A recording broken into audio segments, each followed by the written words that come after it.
உங்கள் கம்பெனி ஆனால் கரெக்டாக வீட்டுக்கு இல்லை நீங்கள் தான் அட்ரஸ் அப்டேட் என்ன பண்ணுறோம் அப்புறம் எப்படி வீடு 4 மாதம் 5 வருஷம் காலி பண்ணி வருஷ கணக்காகுது அப்படி எப்படி?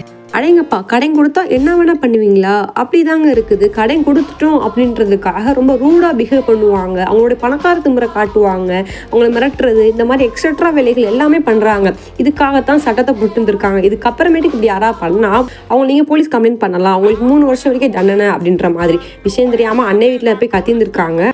கேட்காம இன்னைக்கு எங்க வீட்டில் காலைல 8 மணிக்கு வந்து ஏதோ ஒரு குற்றவாளி பிடிக்கிற மாதிரி அந்த நிறுவனத்துல இருந்து ரஞ்சித்னு சொல்லிட்டு ஒருத்தர் வந்தாரு, பஜாஜ் பைனான்ஸ்ல இருந்து வந்து என்ன பண்றாருன்னா வீட்டுல விசாரிக்கிறாரு. அந்த டைம் நான் வெளியில போயிருந்தேன்.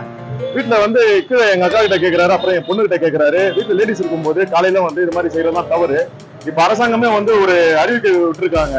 என்ன அறிவிக்கை விட்டுருக்காங்கன்னா, கடன் கொடுத்தவங்களும் வந்து இது மாதிரி போய் மிரட்டி கேட்க கூடாது, வீட்டாளரும் போய் கேட்க கூடாது, தன்மையா கேளுங்க இல்ல காவல் நிலையத்துல புகார் கொடுங்கன்னு சொல்லிட்டு. அப்படி பார்த்தா வந்து வாங்க